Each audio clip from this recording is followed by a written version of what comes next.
Hi Cancer Sun, Moon and Risings. Welcome to your November 2022 horoscope. My name is Cailin and today I'm going to be covering all of the major transits for November using tropical astrology and the whole sign system. I recommend that you watch all 3 horoscopes for your Sun, Moon and Rising sign.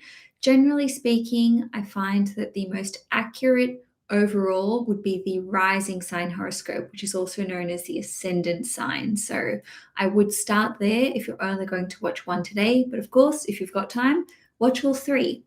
So let's begin by looking at Mars retrograde in Gemini. Mars will station retrograde in Gemini in your 12th house on the 30th or the 31st of October, depending where you live in the world.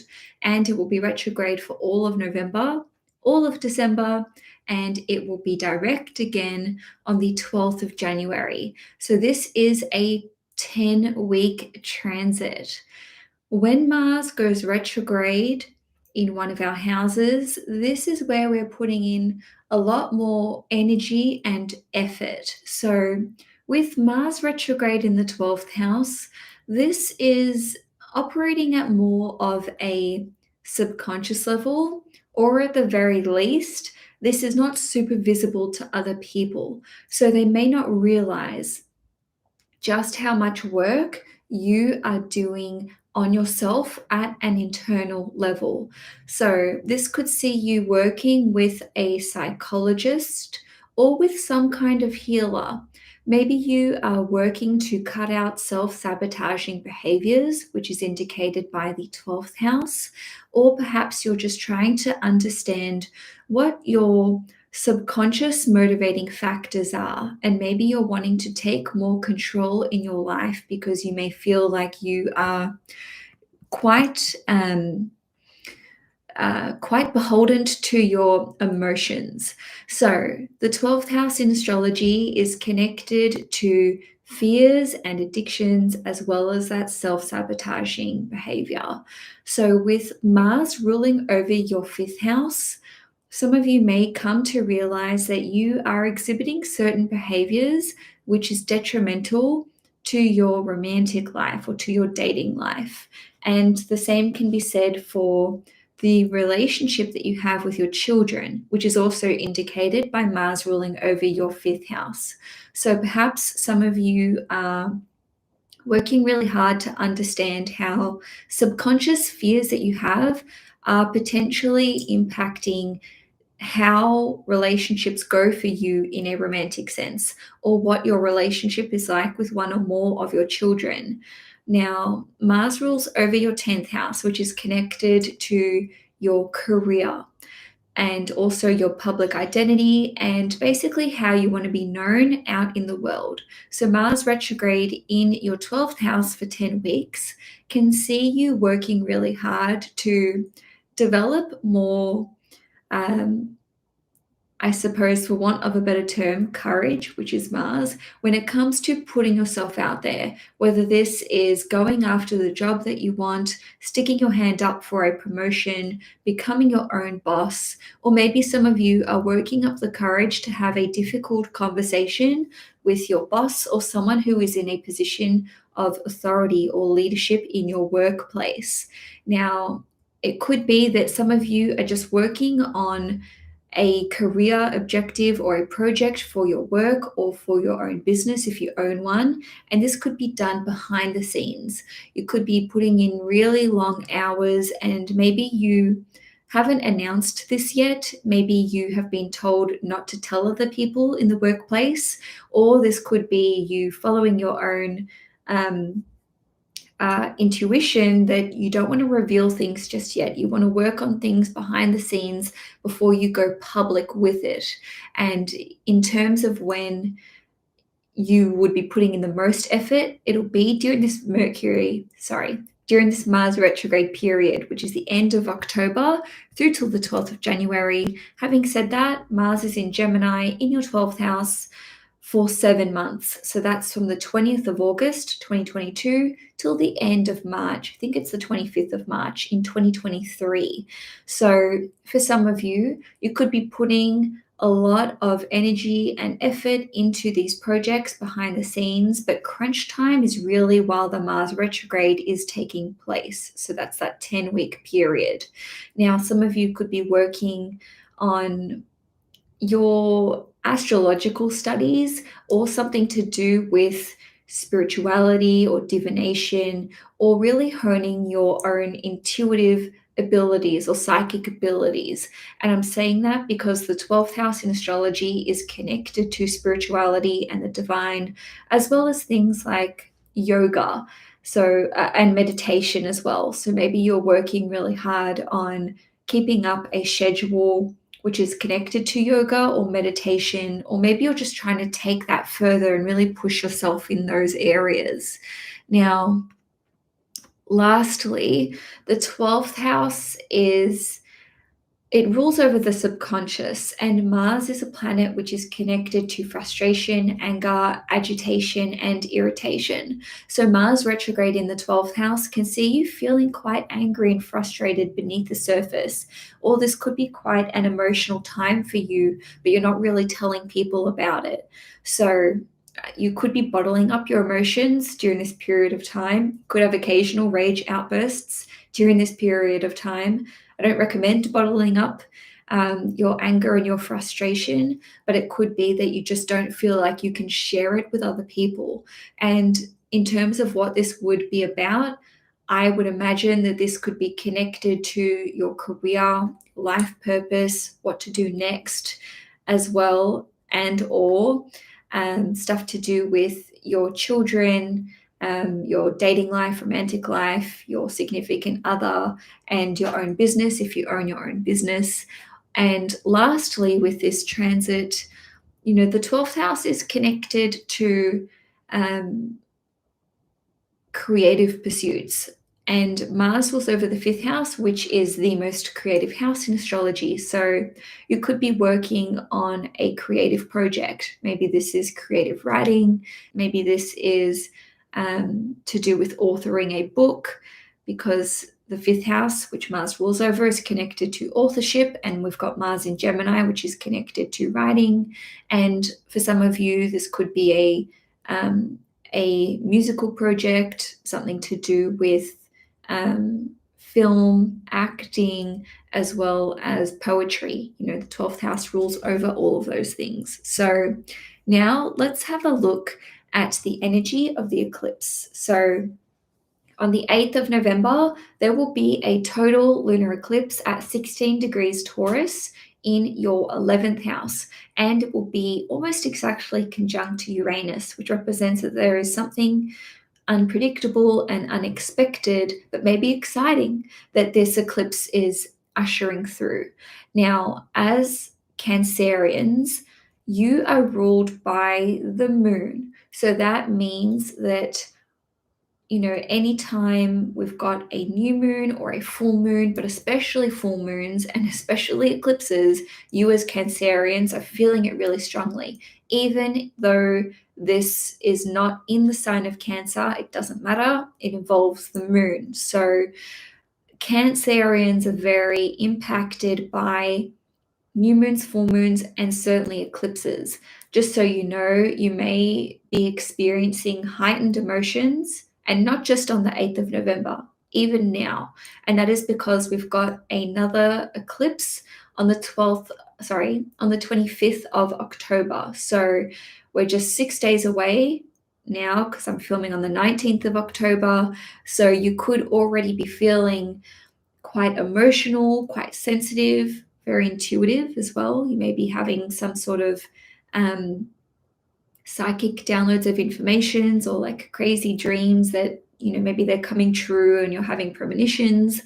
You could be experiencing disturbed sleep. That is unfortunately one of the side effects of eclipses. So whether this is difficulty falling asleep, staying asleep, waking up in the middle of the night, or maybe just feeling a little bit depleted and energetically kind of off during this period of time. So this will most likely dissipate as we get to mid-November, and certainly by the end of November and as we enter December.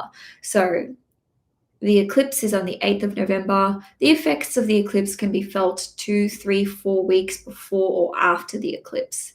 Now, full moon eclipses are all about the ending of a chapter taking place or something reaching its peak, reaching a culmination point. So, this eclipse is happening in your 11th house. The 11th house is connected to friends. The 11th house is connected to your wider network, large groups, communities, as well as long-term goals and dreams. And it is a house which is connected to social media. And let's just say that you are on social media. Most of us are. You're here. Maybe you have a platform that you put content out on. This will be impacting that area for you as well. So I'm going to run through a few different ways that this can play out. On a social media level, you could be closing your social media account, could be starting a new one, could be closing one and opening another. You could be simply reinventing yourself, reinventing your brand, regardless of whether you have a social media account or not. The 11th house is like your social media representation. So what you're putting out on social media could be, changing. Maybe you're going from a private account to public or vice versa. And some of you could experience an influx of new followers or lose a bunch of old followers or both. The reason why I'm giving, alternative potentialities here is because the 11th house is considered to be a very lucky house in astrology. And this total lunar eclipse is with the North Node. So the North Node is in Taurus. So that's like ushering in something new. But because it's a full moon eclipse, we can experience a departure from something or from someone. So something can be leaving our life. So it could have this double whammy effect, if you will. This could see you ending certain relationships with respect to friends, business contacts, and clients. Maybe you are deciding that you don't want to be friends with certain people, so you're walking away from certain friendships or potentially a group or a community. Maybe you're just dialing back your participation in a group or in a community, especially if you had a very prominent role in that community or if this was a very big part of your life. On a different level, though, this could see you actually launching a new community, and maybe this is connected to your business. And I'm saying that because this total lunar eclipse is opposite Mercury and Venus. So the Sun and Mercury and Venus are conjunct in the sign of Scorpio in your 5th house. So maybe this is something that you're doing for fun, as in launching a new group or community for fun. Maybe you are hosting a large-scale event or maybe a party. And this could be with friends. This could be for your business. On a different level, this could see you achieving a long-term goal or dream of yours. And essentially, the 11th house is connected to these big dreams and goals. Maybe you are releasing a business. Okay, this could be a new service, a new product. And by releasing, I mean launching a new business. And for some of you, you could be closing down a certain part of your business. It's like you've achieved what you've wanted to achieve, and now you're closing the book on that chapter. I mean, closing the chapter in that book. I'm all over the place. Mercury is still messing with me over here. So anyway, on a different level, this can see you receiving an unexpected windfall of abundance, okay? A cash injection or, passive income. So basically, this is the 11th house is the house of gains. It is a money house in astrology. Taurus is a money sign. So this could see you earning money, which is connected to passive income. You could be cashing out an investment or cashing out on your cryptos. And for some of you, you could be having to invest a large sum of money in a long-term goal or dream. So you could be sinking a lot of money into um, into a project of yours. Maybe this is a prototype, a new invention, a new innovation, developing some kind of new technology. So there could be some big movement when it comes to your financial situation because it is an eclipse, because it is conjunct Uranus, and because this eclipse is opposite Venus, which is the ruler of the eclipse. It's the ruler of Taurus. This can go either way. And I just want to reiterate that it doesn't need to be all or nothing. You could have some big wins financially and then some pretty large expenses. Or I don't want to give financial advice. I'm just making you aware of how things can play out. I'm certainly not directing you to do one thing or another. Just know that things can swing either way, and maybe both at once. You could be making a lot of money. There could be a big expense that you have to pay, or maybe there's going to be a dip in your rent money, especially if you're between tenants at the moment, but you're making money elsewhere. So obviously there's a lot of different ways that this can play out. On the whole, I do think that this will definitely be impacting your long-term goals and dreams, what these are, actualizing those, maybe achieving them, maybe having an epiphany about your long-term goals and dreams, maybe deciding that one of your goals is not working for you and you have to walk away from it in order to pursue something else. There's only so many hours in a day, and maybe you're having to really decide where to place your energy and attention.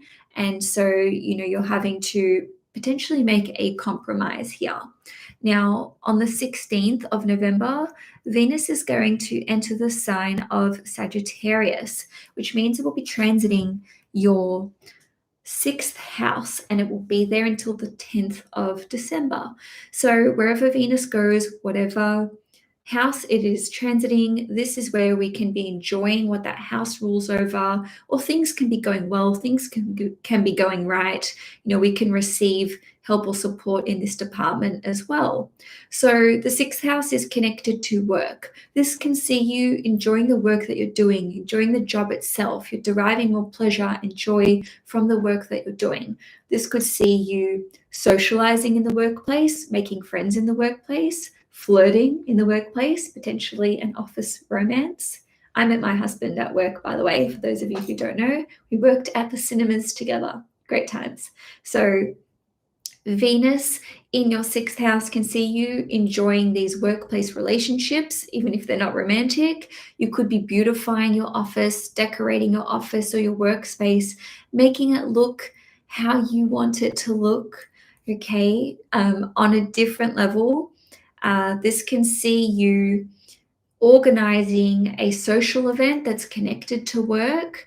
And on a different level, the 6th house is representative of your health and your habits. So you could be experiencing positive news when it comes to your health, or you can just experience a softening there. It's like things are going to be a bit easier, especially if you've been experiencing health issues.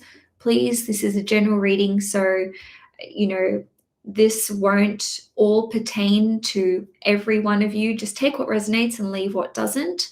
On a different note, this can see you finding a doctor that you like and that you want to continue seeing, so you can have a good relationship with this doctor or health practitioner. It doesn't need to be a doctor, as in a traditional doctor. And it can be easier for you to carry out these habits and these routines that are beneficial to your health, or which are having a positive effect or a harmonizing effect on you. Now, on a different level, this can see you enjoying being of service to other people, enjoying helping other people. With Venus ruling over your 4th house, which represents your family, maybe you're helping out a family member. With Venus ruling over your 11th house, maybe you're helping out a friend, maybe you're doing a favor for them and you enjoy doing it. Now, On the 19th of November, Mars, which is retrograde in Gemini in your 12th house, will make a square to Neptune in Pisces at 20 degrees, and Neptune will be in your 9th house. So squares represent challenging, conflictual energy. That does not always mean that the outcome will be negative. Okay, usually we need to feel challenged in order to achieve a goal, or in order for us to be motivated to make a significant change in our lives. So I'm going to give you the best case scenario for how this can play out. Then I'm going to go through some challenges that this transit can dredge up. Mars square Neptune will definitely be hyped up by lots of astrologers.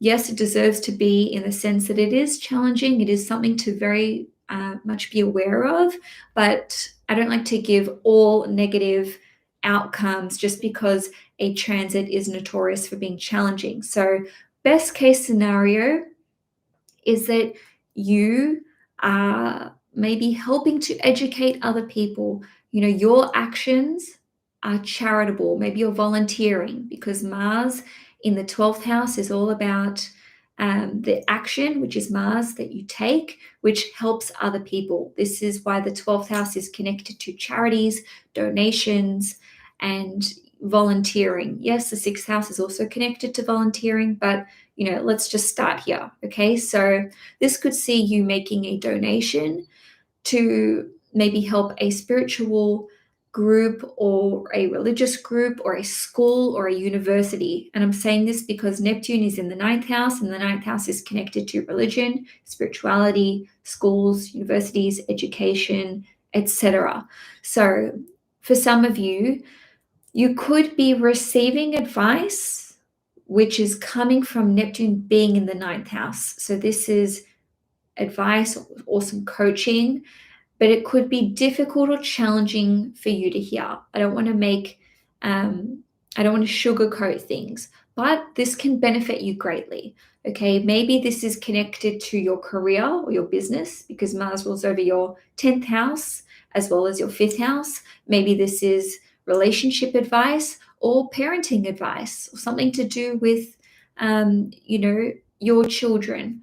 Okay, so it could be that you have, if you're not receiving advice, maybe you have some kind of epiphany or realization that, wow, I'm going to need to make some serious changes. And maybe this is quite a departure from how you've been doing things. Maybe you're realizing that you're really going to need to course correct here, or make some significant changes to your career, to your business, to your relationship with your children, to your romantic relationship, to how you are approaching dating, to how you are approaching sex. There's so many different ways that this can play out, but in a nutshell, this is an understanding of what you need to do that involves you taking action that you would rather not take. Now, in terms of the challenges that this transit can lead to, maybe you're unsure whether to trust advice that you're receiving, or to trust counsel that you've received from someone that you respect, or someone that is influential. And this could be a teacher, a mentor, a spiritual figure in your life, or maybe even a religious figure or leader in your life. And you're like, I love this person, I adore this person, I trust this person, but what I'm hearing, I don't know if I connect with that. I don't know if I can trust this. So there could be a disconnect between the beliefs that you have, the influential person or figure or institution that you put your trust in, and your own intuition. Do I want to do this? Is this right? Does this gel with my morals? There could be some confusion about your belief systems in general, spiritual, religious, political, how the world works. If it's a belief system, it's ruled by the 9th house. Some of you may be challenged when it comes to seeing the bigger picture. Maybe you are experiencing a sense of loss or hope or confusion about your purpose, soul purpose, life purpose, spiritual purpose, religious purpose, etc. Now, this square between Mars and Neptune will occur 3 times. It already occurred on the 12th of October. You already know what the square feels like. That happened 6 days ago, 7 days ago, beg your pardon. The second square is on the 19th of November, so that's the one I'm discussing now. And then the last square will be on the 14th of March in 2023. So Mars-Neptune squares can see us, especially when they involve the 9th house and the 12th house, it can see us being confused, which is Neptune, about what action to take, which is Mars. So this can see you not knowing what the next step is. And with Mars ruling over your 10th house, this could be in connection to your career. This could be in connection to your work. This could be in connection to taking on a position of leadership or putting yourself out there, or even how you identify publicly, whether this is to do with your personal identity, your professional identity, your sexual identity, or how you are known. Maybe you're feeling confused about like how people have come, who people think you are and who you really feel you are on the inside. So maybe you've got a pretty hard shell and you're known for being a tough guy or someone who's quite stoic, but you're a massive softie. You are a Cancer. And you're like, oh, I don't want to be Mr. Tough Guy anymore. I don't want to be known as this person who is has a very hard shell. Even though Cancers have soft, squishy insides, they can develop this really hard outer shell. But the reverse can be true. Maybe people know you as being this generous, warm, loving person who's emotional, wears their heart on their sleeve, and you're like, okay, but I don't want to just constantly have my emotional feelings on display. I want to be known as someone who is strong.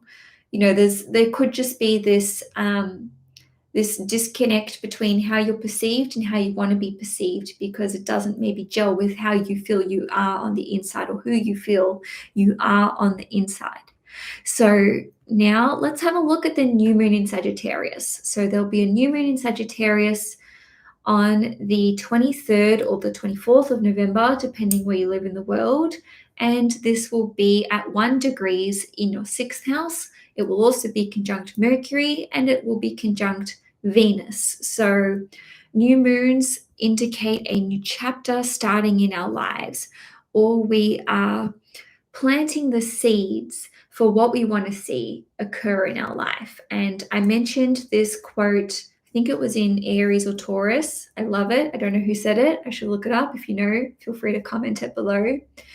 The day that we plant the seed is not the same day that we eat the fruit.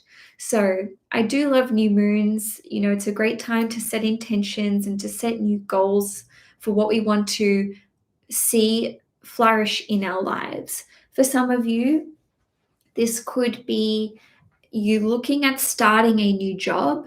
This could be you looking at hiring a new employee, starting a new work project. There could be new systems in the workplace that you need to adopt. And maybe you're the one who is suggesting these and putting these forward. Maybe you are coming up with new systems for socializing in the workplace, events, team building, team bonding. And I'm saying this because of the conjunction of the new moon with Mercury and with Venus. This can see you changing up the location of your office. And I'm saying this because Venus rules over your 4th house, which is property, and the new moon is in your 6th house, which is work, which rules over office spaces. So for some of you, it could be changing premises, setting up a new office, working from home, or maybe you have set up your office in one room and you're like, I don't like the vibe in that room. I'm going to change to a different room. In fact, that's what I did when we moved house. I set my office up in one room and I told my husband that the energy didn't feel good and that we needed to change offices. So that's what we did, and this office is a lot better. Anyway, on a different level, the sixth house is connected to health, so you could be starting up new ongoing health appointments. Maybe it's with that doctor that you like. You could be trying to restore balance into your life. This could be connected to fertility treatments with Venus ruling over your fourth house. You could be planning to start a family. You could be seeing a naturopath or a Reiki practitioner. You could just be making it a priority to learn about your health or to implement new habits and new routines. Maybe you have a new objective, a new health objective, I should say. So you could be setting up new goals for routines and health habits or just habits in general. This could be to do with your home life. This could be to do with routines that are connected to parenting or chores around the house. And also, a few minutes after the new moon occurs, Jupiter, which is the ruler of the new moon, will station direct in the sign of Pisces, and this will be in your ninth house. So there'll be less than 4 weeks of Jupiter being in Pisces for another 12 years. So Jupiter will re-enter Aries on the 20th of December, and then it's done with Jupiter for 12 years. So basically, the end of the month looks like a fresh new start, a fresh new beginning. And because this new moon is in Sagittarius and it's conjunct Mercury and Venus, there's this lovely, helpful energy around, whether this is the support of friends, family, or you just feeling quite inspired to change things up with respect to your work, your health, your habits, or your routines. And so, Cancer, that's all I have for you for November 2022. If you enjoyed this horoscope, please give this video a thumbs up. If you want to see more content on this channel, please make sure you've hit the subscribe button. Just so you know, I am working on my 2023 horoscopes. They're all filmed. I'm just editing them. Thanks for watching, especially for those of you who watched this live, and I will see you guys in December.